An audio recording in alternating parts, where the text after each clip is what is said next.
It's the Two Strange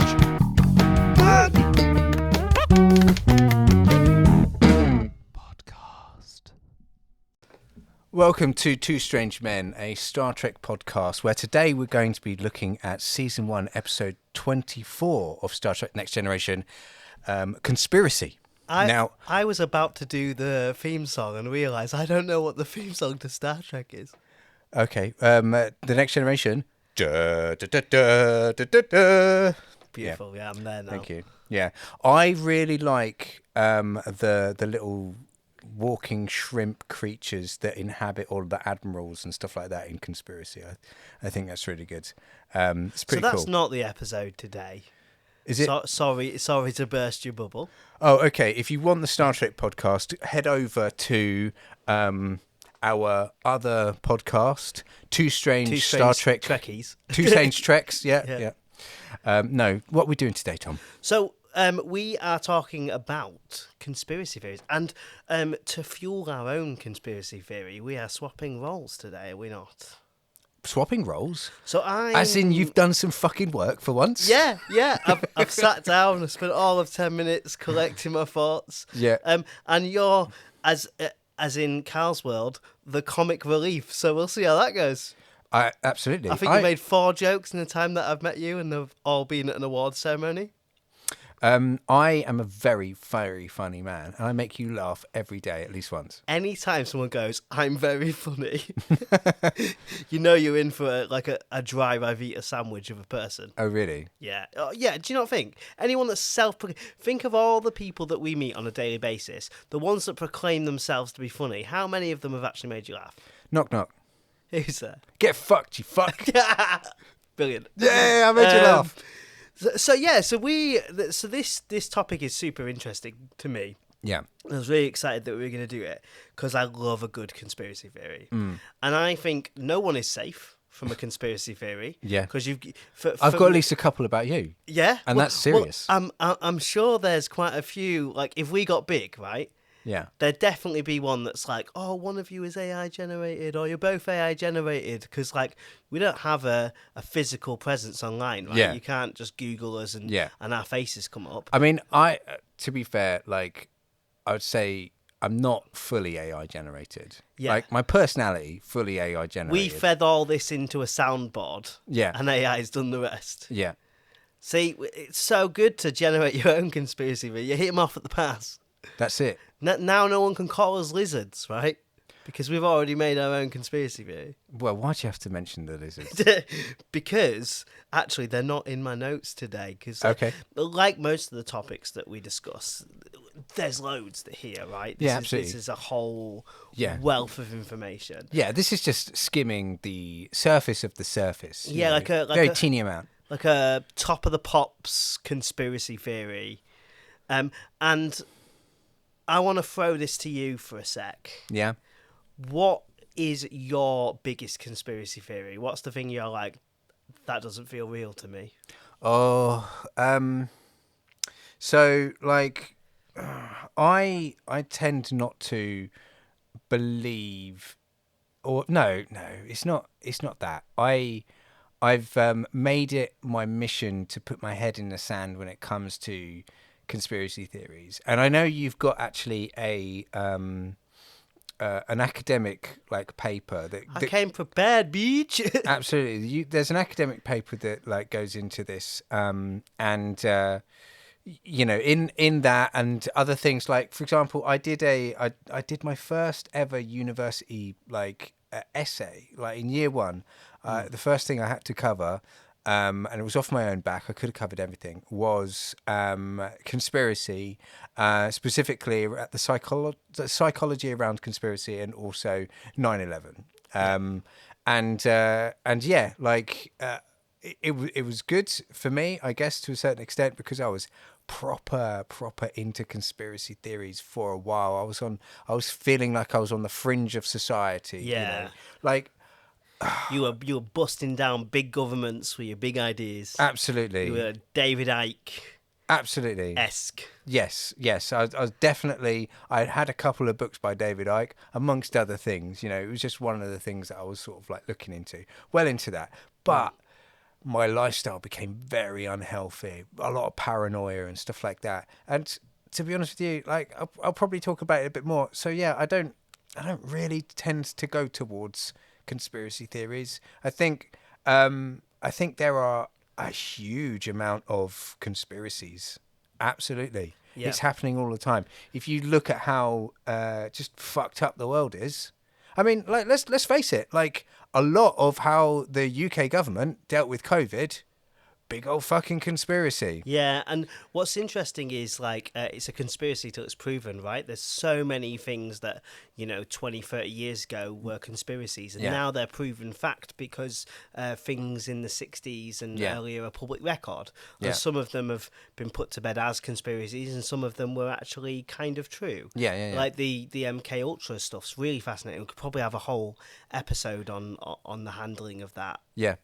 Yeah. But I mean, at this stage, like, are we even counting like Epstein as a fucking conspiracy? Yeah. Is that even a conspiracy at this point in time? Isn't it just so fucking obvious? And Do you know how what I mean?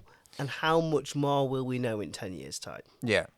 Like obviously that's been unfolding for years, hasn't it? And when we talk about conspiracy theories, we often, and will be the case here, we look at these branching, massive, world-ending kind of theories, right? But sometimes it can be something as like a hidden crime. Like you talked about Epstein. First thing I think of is the whole BBC controversy with Jimmy Savile. Like as UK people, that's the first thing I think of. Yeah. This underground kind of hidden knowledge that Jimmy Savile was not the nice northern bloke that everyone put him for, and was actually a really severely not very nice bloke, to Yes, put that's it rightly. right. Yeah. And people knew, like producers knew, Yeah. producers BBC heads of BBC, and then slowly you started to see information like Jimmy. No, it's not Jimmy Rotten. What's his name? Johnny Ron. Johnny Rotten had an interview that was pulled from air, Yeah. and you see those things, and until they're fact, like, oh, don't be silly, like, get your tinfoil hat off. But some of these are proven, right? But what I'm interested in is looking at the ones that really talk to us about society and try to kind of put into a box things that are really hard to establish. So we're going to look at things like Roswell. We're going to look at dead internet theory, which I think is really interesting. Maybe we'll touch on the 9/11 if you want to, but I was going to kind of skirt past that because it's a whole thing, isn't it? Yeah. And there's loads of social, political. I mean, just before you go on, like, it's an interesting point to make that there's like so many different conspiracies going on at once that, like, it all just, in my mind, it just sort of fucking cancels it out. And it's like, well, I'm not going to spend any time thinking about these. It's just like, yeah, the world is fucked. Yeah. Moving on.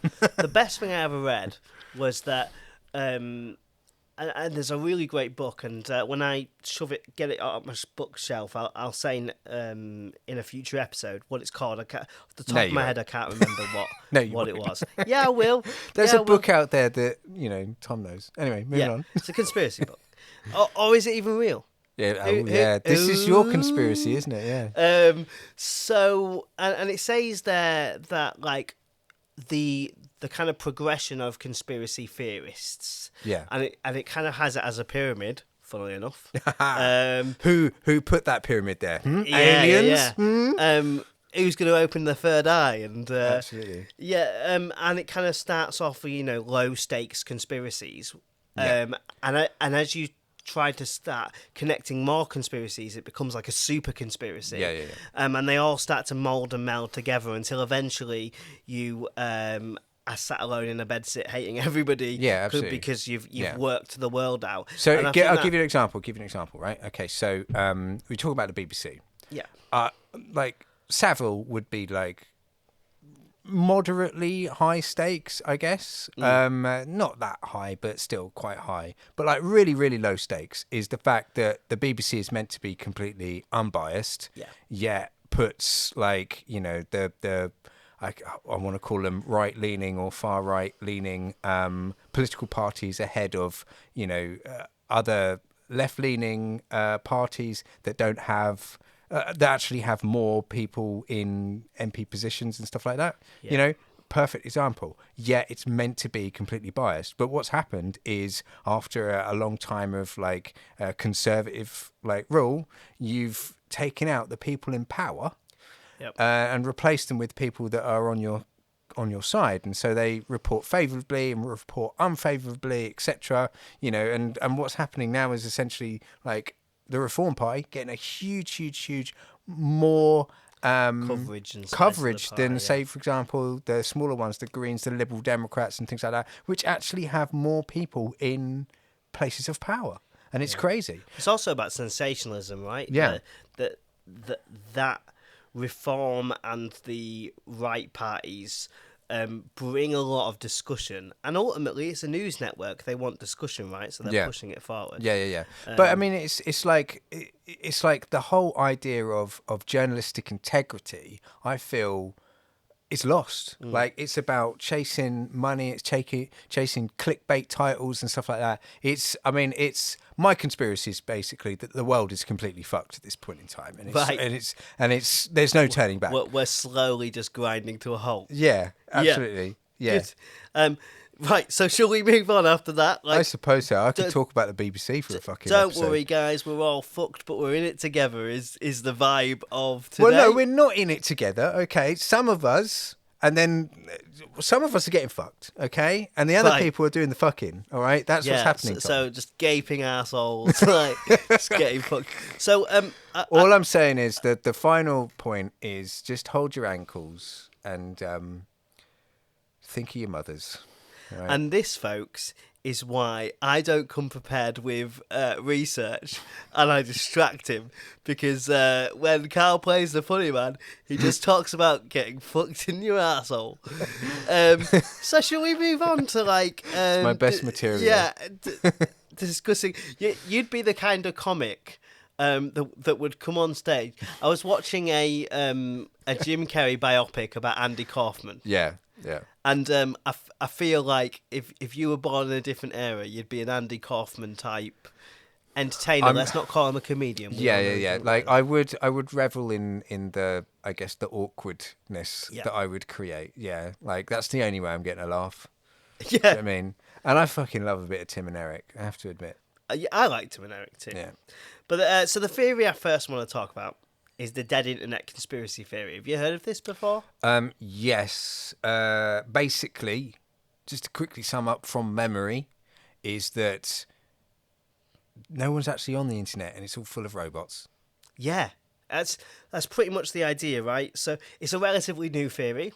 Yeah. As most kind of internet kind of conspiracy theories are. So the kind of first idea of this was on a Macintosh Cafe forum in 2021, because obviously it had to be an Apple thing that this kind of originated from. Apple users tend to be a little bit crazier. I'm ready to alienate people today.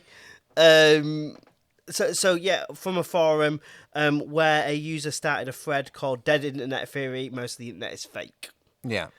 They cited posts from major online discussion forums like 4chan, and the theory claimed that non-human bots are responsible for almost all online activity and content creation.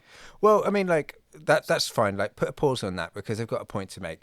The idea that technology is, like, slowly introduced to us, whereas, like, technology exists that's much, like, more powerful, more advanced is the word I'm trying to look for, is prevalent. A lot of people kind of think that, you know, and I think, I mean, you could only imagine, like, how long, if you believe that, like, how long AI has been around, like language learning models and stuff like that. Like, if you were to take that sort of like extreme conspiracy theory sort of mindset, you would be able to put two and two together there.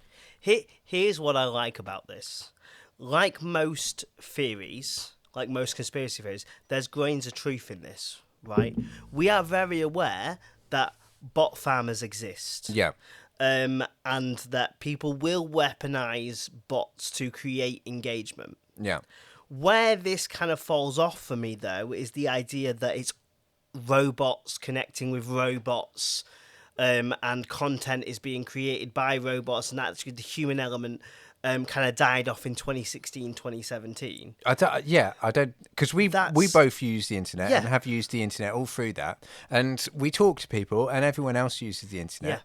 But the problem is that, and this is something that should come up quite a lot in this discussion, is the idea that people that are believing this need to actually talk to people in real life, because like it's one of those things from a psychological standpoint. If you're into a conspiracy theory, like even evidence to the contrary just adds to this. And I've got a prime example of this. Yeah, okay, right? carry on. So I made a YouTube channel about 5-6 years ago. Yeah. Just for my hobbies, right? Just to have like something to do. This was before I was kind of teaching media. And it was gaining a little bit of traction in certain circles. It wasn't doing like a crazy thing. But someone who was doing a similar thing, they were reviewing movies and talking about movies. And it was just a voice, right? It was just someone doing voiceovers. Right. And one day they reached out to me and was like, "Oh, I really like your content." And we were talking, and turns out he was from Wales, and you know, we talked a lot, to a point where like one day he was like, "Oh, you know, because I talked to." Would you want to do a collab? Yeah, and then that kind of changed into like, "Oh, you used to do theatre stuff. Well, I've got like a play that I was like, send it over, man." And that kind of evolved into sort of like helping him do that, and we rehearsed his material. So he came on to Zoom. I met him I met him over Zoom. He was an actual person. An actual person, yeah. Who was, you know, and then later on, when I was in Wales, you know, so I've met the person. Yeah, in person. So I know that this person is an AI. I know it's an actual person. Yeah. He's pretty cool. But if you're sitting there on a forum, basically, dead internet theory, and then someone goes, "Oh yeah, but I'm talking to you," it's like, "Yeah, but you're a robot." Yeah, it's very antisocial, isn't it? And while research suggests that half of the internet traffic is bots, they are not making content. They are not creating things. They are just responding. Yeah. I went to go watch Superman over the weekend, the new James Gunn one. Yeah. And without spoiling a lot, there's a whole section where there's just a bunch of monkeys on the internet fueling Twitter debates with hashtag super shit and hashtag Superman's got a harem. And I 100% know that happens, right? We tweet farm for monkeys, things. actual not monkeys, but it's a Superman thing, and they actually have a talking monkey in that. So it could have been bots, right? Okay, that generate online discourse. Okay, but what this is talking about is nobody is using the internet. It's all full of robots, and that's where I'm just like, I know everyone I personally know uses the internet. Yeah. And everyone they know uses the internet. Yeah. So even if bots accounted for 70%, that's still millions and billions of people online, even if bots were 70% of what was being created. Do you ever put it to the test and go through a post and look at the YouTube's a good one for this. It's looking at the types of posts and trying to work out if it's a bot or whether it's just someone that's absolutely just like an NPC. I mean, sometimes they're so close, aren't they? I know. Just this person should be a bot. Yeah. But it's a real person. Yeah. But the thing is there's so many layers to it, because there's people who will put a message out there, and I know it's kind of a bit of a meme now, but wow, everyone is just so creative. That sentence, putting that at the end, and just sort of proper NPC sort of responses, great work, I really enjoyed this, or just say something. Why is anyone doing that for a start? There's no substance here. What are you doing? But people are old and they're trying to interact with this stuff, and they're absolutely fine with just that being there, because they're trying to compliment someone at the end of the day, you know. It's not very substantial, but you cannot tell the difference between say, for example, one of these old people using it, or perhaps someone who's trying to write in a language that's not their first as well. Yeah. That will also like reduce what you're posting as well, I think. But yeah, you can't tell the difference in a lot of that. The thing is, like, people can be generic when it's a photo, particularly on like thinking about YouTube. When you're first kind of starting out and you've got like a really early audience, people will just do throwaway comments, whether they're bots or not, because they want you to engage in their content. They're not overly they're like, oh, well, I left you a comment. Can you like and comment on mine? Yeah. So it will be throwaway comments. Yeah. And that's all they're looking for is engagement. So people really shouldn't actually give a shit whether it's like a robot or not, isn't it? Do you know what I mean? Like, I mean, it's a pretty low stakes conspiracy, isn't it? Like, as long as you're still online, who cares if everybody else is a bot? Like, as long as they're not like, hey mate, give me 10 quid and I'll make you an intro, but actually it's well, even then, who gives a shit? If you've got the intro you wanted, if it's cool, then sign me up, bot number 1256. If you have a problem with it, you should just, like, you've got a problem with being on the internet and what the internet has become at this point in time. Like, I think people are bots. Yeah. Do you know what I mean? Because they're influenced by this and that, and like that's the real conspiracy, isn't it? Yeah.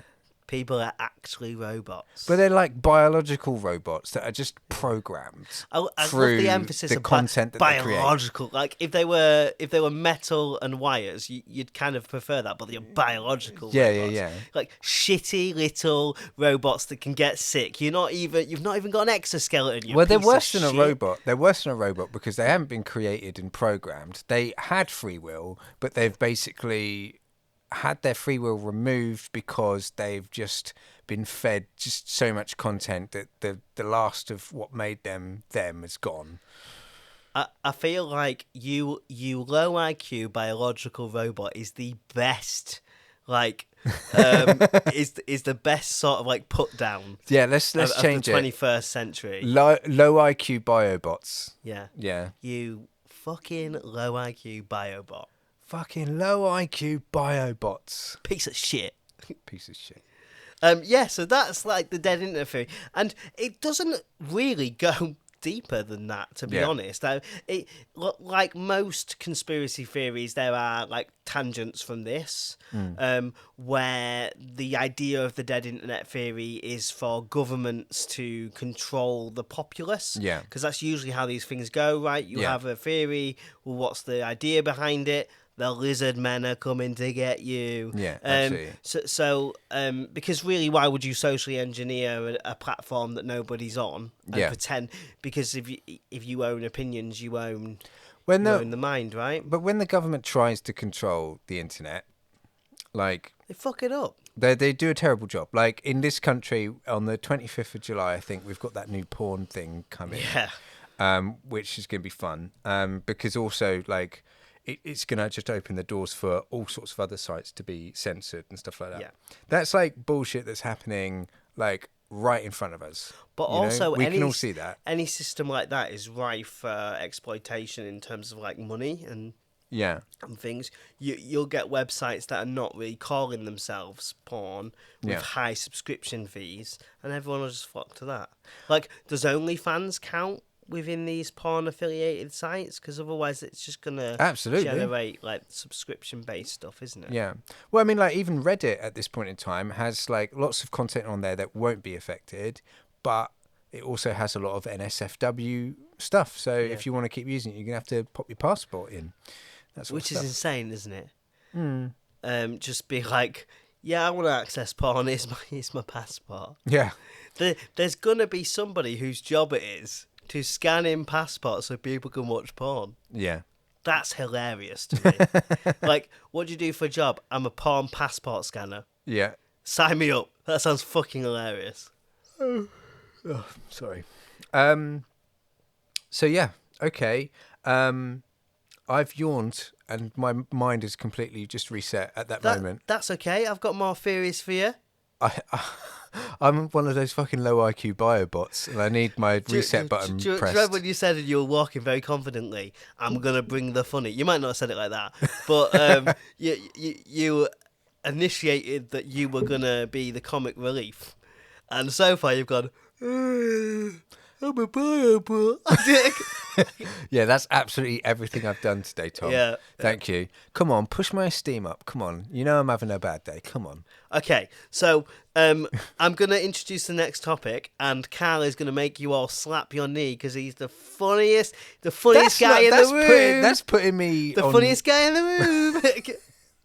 That's putting me on the spot. That's not putting my esteem up. What would you like? You dickhead. Carl, I think you're a very intelligent person who can sometimes be funny. No. It's too late. I don't want anything. I want this scribble podcast down on a piece of paper what you want me to say, and I'll just, like a bio bot, read it. I want this podcast to continue on peacefully. Peacefully. Is there such thing of peace? Is peace an illusion? Is peace a conspiracy theory? My patience is an illusion. I'll tell you that much. Right, good, yep. So we might have a fist fight after this, or a kiss, because you seem to always want to bring that up. Kiss fight? A kiss fight, yeah. It's like, on the knuckles, and then right on the kisser. So I'm going to kind of skip forward on the 9/11 stuff, because I feel like that's a whole thing, right? I don't know if we could ever have an episode of 9/11. Yeah, I think I might just leave that one out. I'm okay with not touching that. I like the theories that don't have a lot of depth in them. Yeah. Because I think when you are kind of saying something is or isn't something, and there are tangible loss there. I just feel a bit weird about that. Yeah, absolutely. Saying that, I'm going to talk about somebody's murder next. Yeah, yeah. So, I just think this is interesting because I'm going to talk about Princess Diana's murder. Okay. Because there's lots here. Yeah. And I think the royals are really interesting in terms of stuff that has come out, stuff that's not come out, and they're always in the news for little bits and bobs. Do you remember the conspiracy theory that not Prince Harry, the other one, Prince William. Prince William's wife was actually dead, and because she just disappeared from the public view. Yes. People were very quick to jump on that. And then it turned into, she's not dead, she's just being abused. Yeah. And then when she came out with the video, they were like, the video's fake. Yeah. And it was just this constant evolving conspiracy theory. Every time they proved something wrong, it was, but because they just couldn't be wrong, could they? So I mean, there's so many facets about life that and how people are that bemuses me, and I've said it plenty of times. But just the royals and the fact that on any sort of celebration for the royals, there will be people lined up for miles, waving their flags and stuff like that, screaming for these fucking people, and. That alone just boggles my mind. So I can imagine that these people can be crazy enough to just latch on to one thing after another. The princess, she's not been in the public eye. Something's happened. It's our need as humans to connect the dots, isn't it? Nothing can be random. And I think this is the case with Princess Diana's death, right? It's the idea that she died in awful, but a common drunk driver incident, really, right? Drunk driver incident? Yeah. Was it? So as they passed through the tunnel, yeah, the car went in. Yeah. I believe the driver was under the influence. Oh, I didn't realise this. I always thought that they were being harassed by paparazzi. I mean, that's making them drive faster. But if he's under the influence, then he's losing control. I think of the that was car. kind of the consensus. And this is the problem with these high-profile cases, right? Hearsay is said, and then the case becomes something else. Yeah. So, unless we're the coroner, we probably will never find out the full truth. The interesting thing about this was that most conspiracy theories are grassroots, right? They come from people that are discontented with the world. Yeah. Slighted. You usually people not of the what might be referred to, I hate this term, but what might be referred to as the upper echelons of society. Right? Yeah, of course. Whereas this particular theory was very promoted by a billionaire. Right. So Mohammed Al Fayed, the father of Dodi Al Fayed. I mean, his son died. Like, Yeah. Do you know what I mean? Yeah. No, the father died. Oh, the father died. Yeah. Oh. Yeah, Mohammed, the father who was killed along with Diana. Yeah. So it was the father. Al Fayed claims that the accident was in fact an assassination by British intelligence agencies. Yeah. At the request of the royal family. Yeah. Al Fayed's claims were examined and dismissed as baseless in 2006. So almost 10 years afterwards. The following year at Diana's inquest. So it took 10 years to get to an inquest. The coroner stated the conspiracy theory advanced by Al Fayed has been minutely examined and shown to be without any substance. On April 7th, 2008, the coroner's jury concluded that Diana and Al Fayed were unlawfully killed due to negligence by their drunken chauffeur. And pursuing paparazzi. So there's an element of that where, the paparazzi were kind of like harassing them, but actually the person in charge of the car was drunk. But I can understand 100% where he's coming from. Like, to be honest with you, like it's when you it's easy to connect dots, and an awful lot of people did at the end of the day. But like anything like that, you need like absolute concrete proof, don't you? So as with most things, this gets even more interesting when we consider Prince Harry. How would it even work? Before we go on to Prince Harry, how would that even work? Like, what was the assassination? That one of these cyclists like pushed the car into a bollard or something? I suppose like an undercover. Undercover operation, like another car there. Maybe they poisoned the chauffeur. Who knows, right? It leaves an awful lot of variables. Yeah, it does. I mean, there's much better ways to kill people, right? Absolutely, yeah. And get away with it. Yeah. It feels like it doesn't feel like a job that a superpower like the Royals would do. Yeah. I feel like they probably. Can I say that? Allegedly. Allegedly. At some point, I'm not saying the modern royals. I'm not saying Windsor. I'm sure the Windsor family are all good. Yeah. But royals have assassinated people throughout history. Yeah. So I get what you're saying. They would have a facilitation for that. They would have a guy, right? And again, I'm sure the Windsors have never killed anybody. I'm sure they're good people. I'm not going down that route. He's shaking his head while he's sitting there. I am a patriot to the flag. But what I'm saying is, someone with that much power, if they cared that much about assassinating someone, it feels ropey. It feels like a really ropey way. Yeah. But to further on to this, and we can kind of, I would say Prince Harry is a problematic character these days. Yeah. Not always sound in judgment. So take what I'm about to say with a pinch of salt. In January 2023, when they were doing their press tour, him and his wife, when they were meeting and trying to dismantle the royals and say very negative things. He said on 60 Minutes that Diana could still be alive, and he believes that she was alive many years after the crash, and that actually her death was faked, and he believes they will probably be reunited at some point. There's no basis for this. Yeah. He doesn't offer a timeline, he doesn't offer why it would be fake, doesn't offer where she is, just that he believes that the crash isn't real and she's out there somewhere and one day they might be reunited. Yeah. I mean, these are ways for people to avoid or at least cope with grief, isn't it? I think so. You've got two people there that have lost their loved one. It's a tragic accident, right? And again, like all of these, we're trying to make sense of the unsensible. Yeah. Is that a word? I don't know. I mean, you mentioned David Icke. One of his things was to take the memorial that they made for Diana Like it was a black swan in the end. Okay. And then they ended up like looking at that and saying, "Oh, there's like symbolism here and stuff like that. They're sending a message there, but it's a cryptic message. Blah blah blah.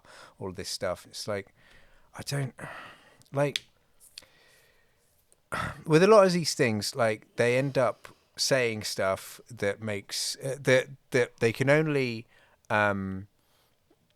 justify by basically saying they're trying to hide in plain sight. Yeah. Yeah. And a lot of these boil down to, well, you've got to believe me because, like, it's obvious, right? Like, and there's no basis. But going from one death to another, check that segue out. But bosh. Yeah. But a little bit more lighthearted this time. If death can ever be lighthearted, because this person isn't actually dead. Do you know this? Oh, Elvis? No. Kurt Cobain?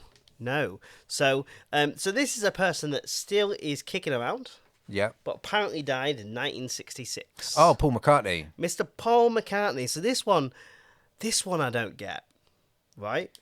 Because Paul McCartney, some of his best albums, arguably, came out in the 90s. Flaming Pie. What an album. Flaming Pie. I've never heard it, mate. I've never been into Paul McCartney. I just don't like him. Fair enough. But according to this theory, the Paul McCartney you don't like is not real. Absolutely. So Paul McCartney is not dead. For anyone that, as of this recording, Paul McCartney is still alive. I mean, young Paul McCartney and old Paul McCartney look like the same person. It's just that they've aged. Thank you for how aging works, BioCal. Yeah, so as of as of last year, he was still touring, in fact. Yeah.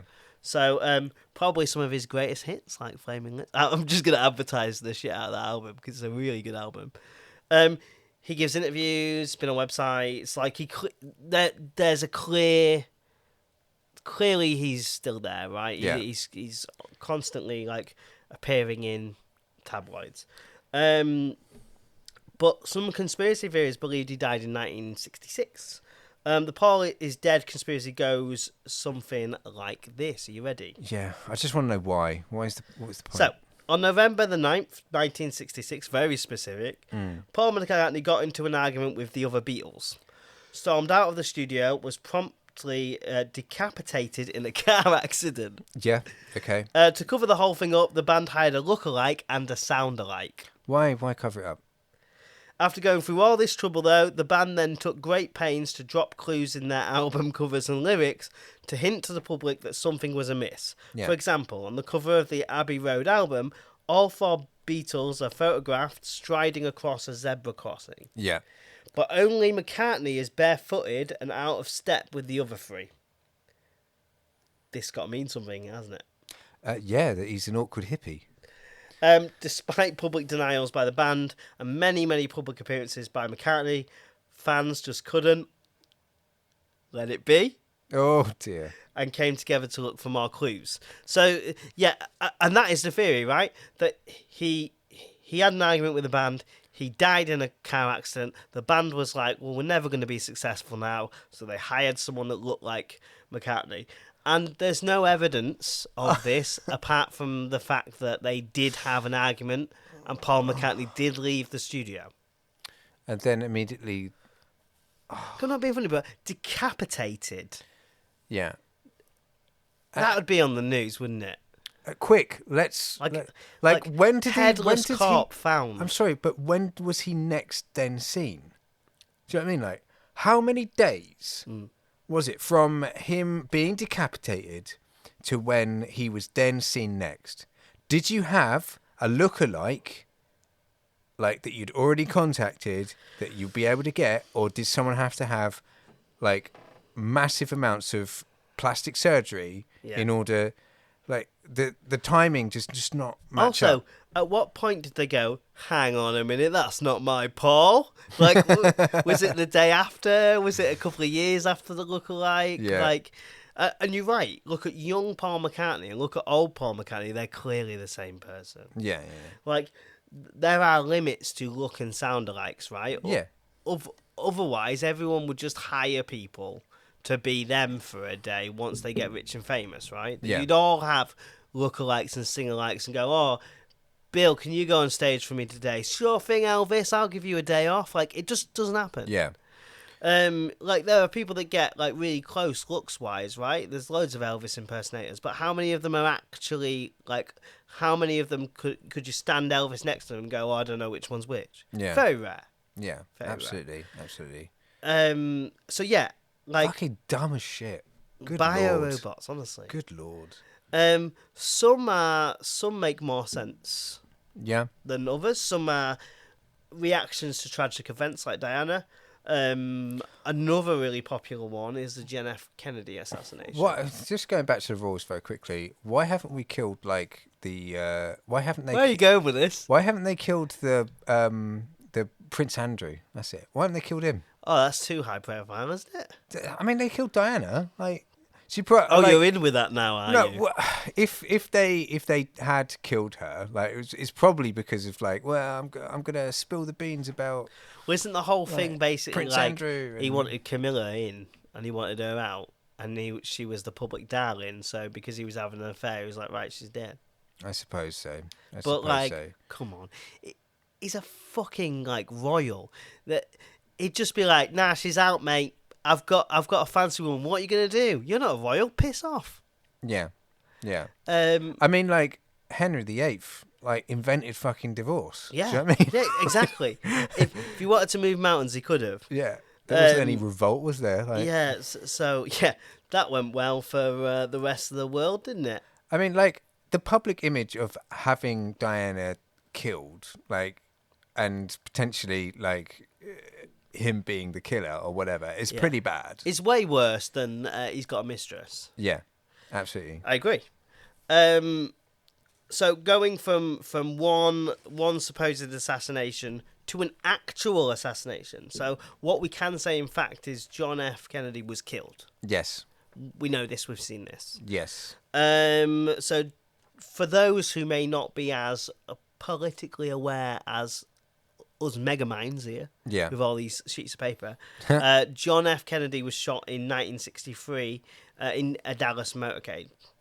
So that a procession where he was doing a meet and greet. Well, a procession, not necessarily. He was in an open top car, wasn't he? Yeah.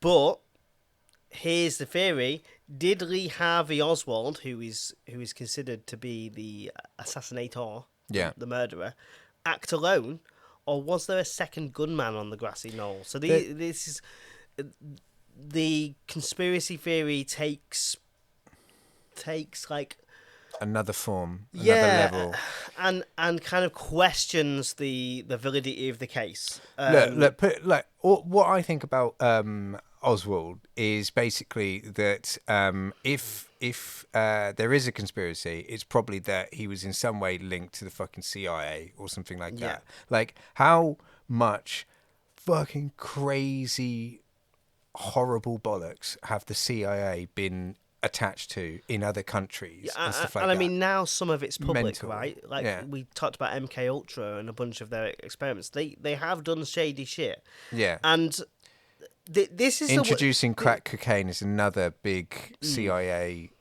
focused conspiracy. This is an interesting one because I feel like there's legs to this. Yeah. I'm not saying I believe it.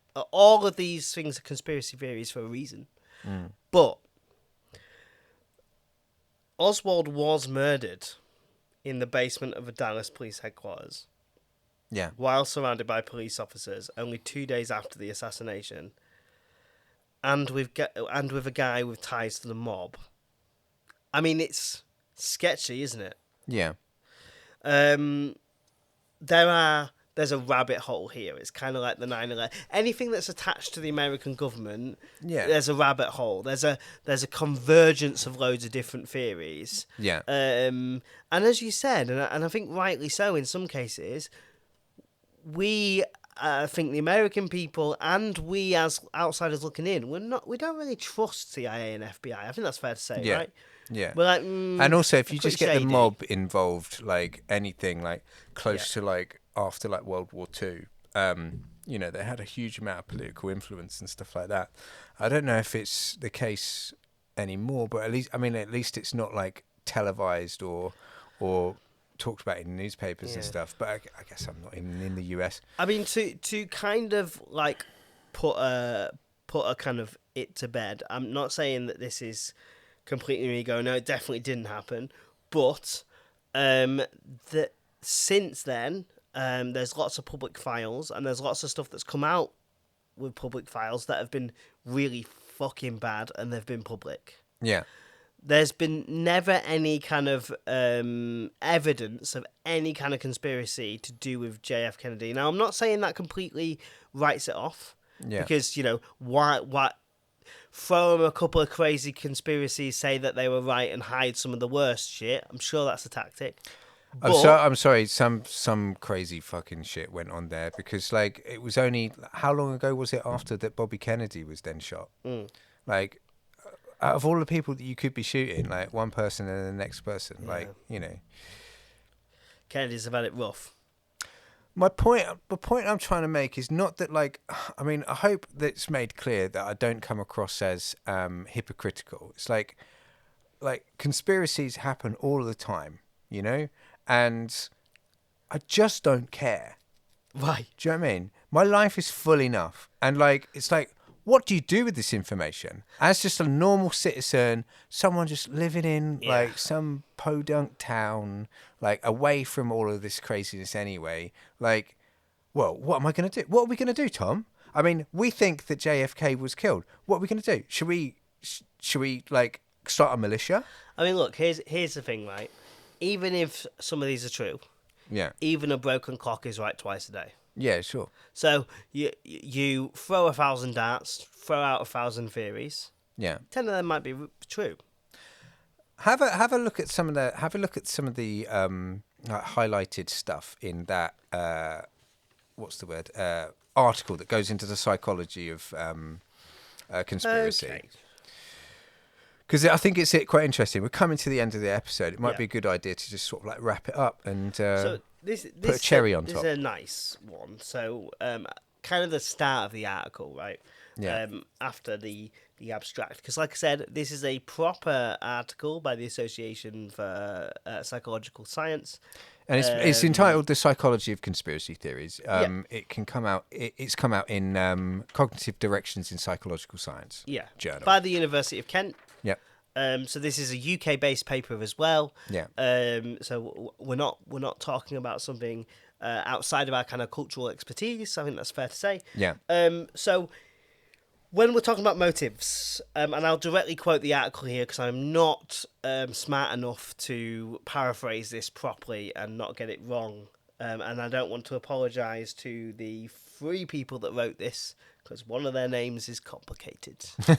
So, again, quoting directly from the article, finding casual explanations for events is a core part of building up a stable, accurate, and internally consistent understanding of the world.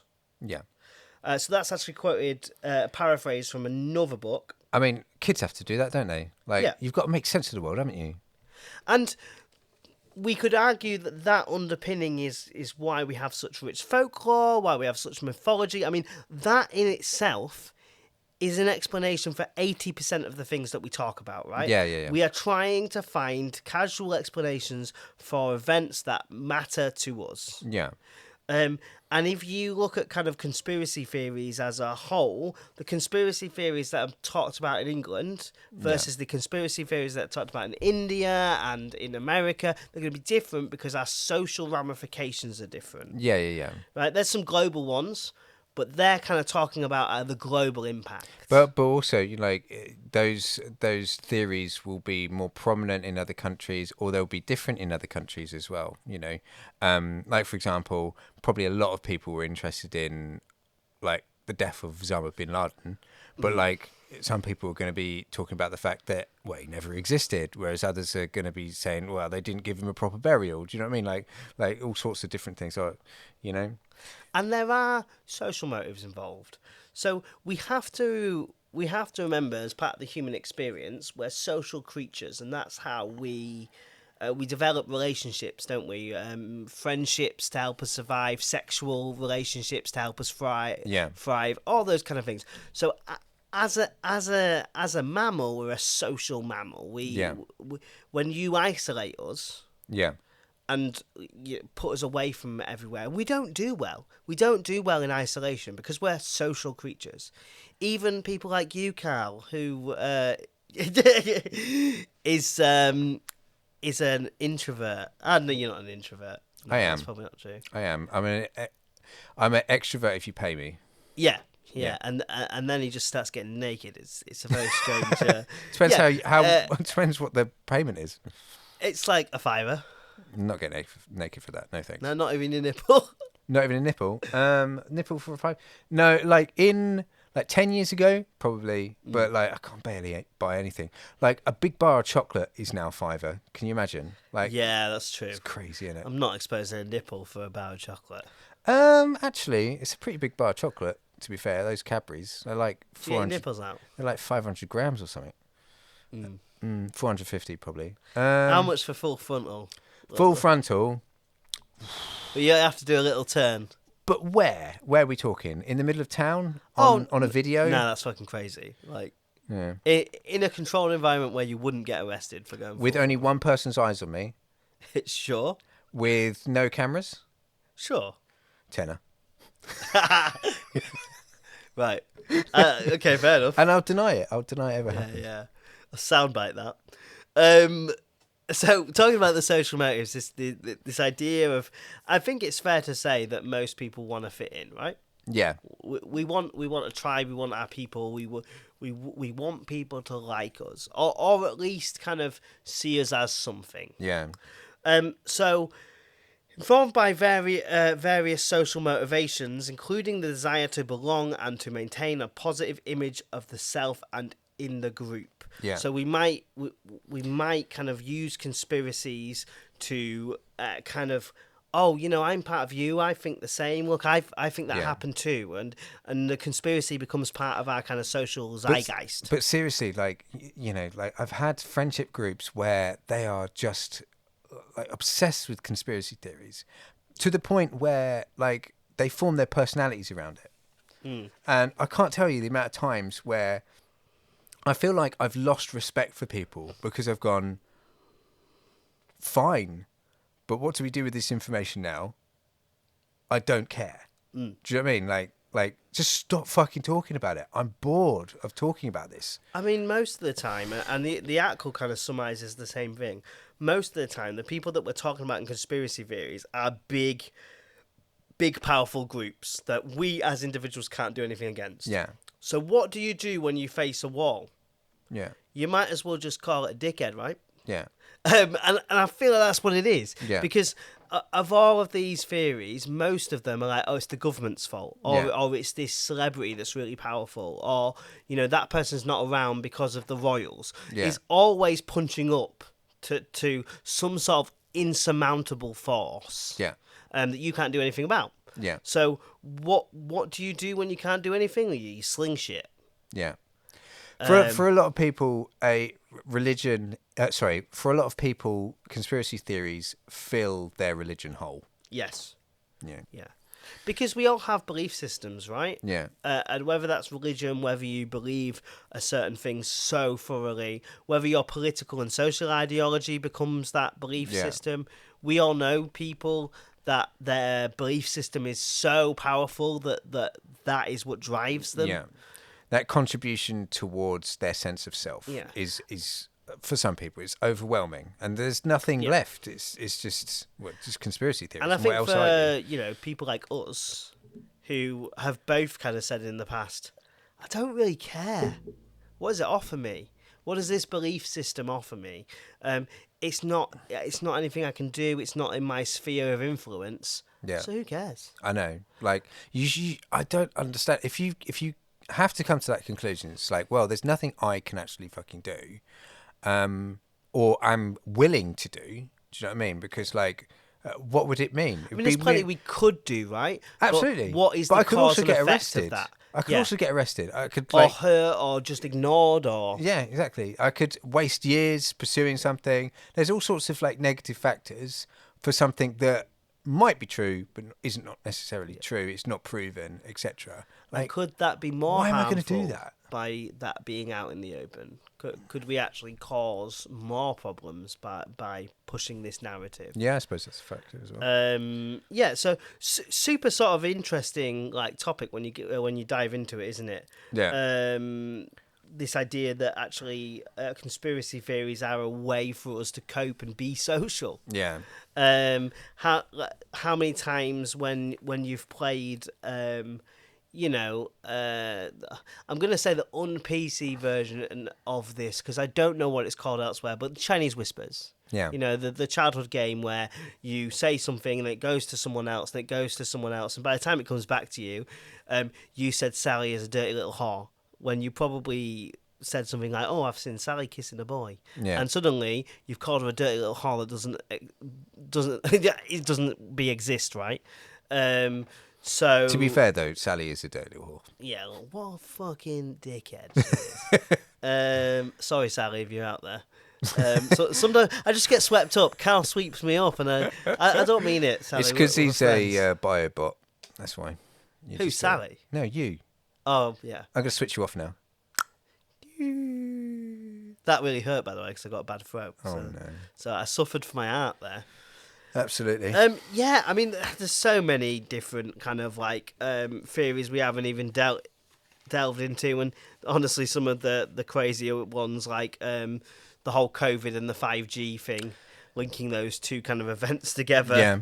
I mean, this is a podcast where we talk about strange things. Any of these sort of larger conspiracy theories that we could talk an hour about could be an episode. I don't want to completely inundate people with like conspiracy theory episodes, etc., because it brings a certain vibe. Do you know what I mean? It does. But we'll do a couple every now and then. But we are very skeptical. We can assure you that when we bring you something, and it's not fact, we are not trying to persuade you. Absolutely. We're just offering our opinion, and actually most of the time our opinion is that of a skeptic. So if we do like a supernatural episode, we're just giving you the facts that we have. We're not suggesting that these things exist. We're not suggesting that they don't exist. Like when we talk about mythology and religion, it is from a neutral point of view. I think that's fair to say. Well, as neutral as you can be as a human. We're just giving you the facts. We're giving you what we can kind of research, and we're trying our very best to be as neutral. We're not saying that these things are actual fact, and we're not saying that they are indisputably not fact. We don't know. We're just giving you our little slice of reality, right? Is that? I don't That's know. all good. I don't know how else to wrap that in a bow. You could do a rap. Yeah. We're here for the facts. Only the facts. Yo, it's Super two facts. strange men, and we're here to say we're going now. bye. Bye. Thanks for listening. Here's a disclaimer. We are not experts. We can easily get things wrong in an episode. Our intention is to explore and open up the possibilities for further exploration. Come find us on Twitter, Facebook, Instagram and YouTube. We would love some interaction. Also, if you can consider supporting us on Patreon, that would help a bunch. Search for 2, that's number 2, Strange Men Pod, all one word. Until next time, keep it strange.